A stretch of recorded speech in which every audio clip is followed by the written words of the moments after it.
فاذكروني أذكركم واشكروا لي ولا تكفرون.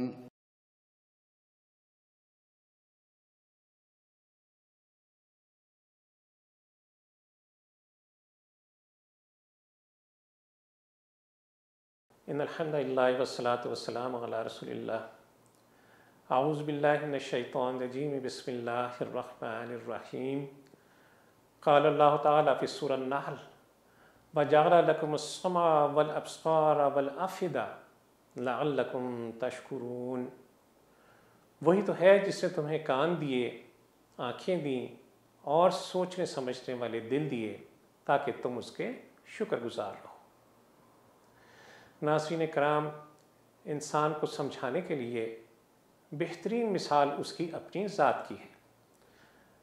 ذرا غور کیجئے، وہ کون سی ہستی ہے جو ماں کے پیٹ کے اندھیروں میں مجھے اور آپ کو ہوا اور غذا باہم پہنچاتی ہے، اور پھر انسان کا بچہ جب اس دنیا میں وجود میں آتا ہے تو اللہ کی جتنی مخلوقات ہیں ان سب میں کمزور، ان سب میں بے بس لاچار انسان کا بچہ. تو وہ کون سی ذات ہے جو ماں کے سینے میں دودھ کے دھاریں اتارتی ہے جس سے وہ اس کمزور بے بس لاچار کو پال پوس کر بڑا کرتی ہے؟ اور پھر میں اور آپ جب اس دنیا میں آتے ہیں تو کتنی بیش بہا نعمتوں کے ساتھ اس دنیا میں آتے ہیں. یہ سماعت، یہ بصارت، یہ دل و دماغ کا صحت مند اور تندرست ہونا، یہ وہ نعمتیں ہیں جن کا مجھے اور آپ کو احساس نہیں. کیا ہم ان نعمتوں پر اللہ عز و جل کا شکر ادا کرتے ہیں؟ حکم تو یہ ہے کہ اس رب کا شکر ادا کرو جس نے یہ بیش بہا قیمتی نعمتیں عطا فرمائی. مگر ان نعمتوں کی اس سے بڑھ کر ناقدری اور کیا ہوگی کہ ان آنکھوں سے انسان سب کچھ دیکھے مگر اپنے رب کی نشانیوں پر ہی نظر نہ کرے. ان کانوں سے سب کچھ سنے لیکن ایک رب کا پیغام ہی ہے جو ان کانوں سے نہ سنے. ان دل و دماغ سے دنیا کے لمبے چوڑے منصوبے بنائے مگر یہی فکر نہ کرے کہ وہ کون منعم ہے جس نے مجھے اس قدر نعمتوں سے نوازا ہے. پھر اس رب جلیل نے مجھے اور آپ کو اس زمین پر بسانے کے سارے انتظامات کیے. دن بنایا کہ اس میں کام کرو، رات بنائی کہ اس میں آرام کرو، اور ساری کی ساری کائنات کو مجھے اور آپ کو فائدہ پہنچانے پر لگا دیا.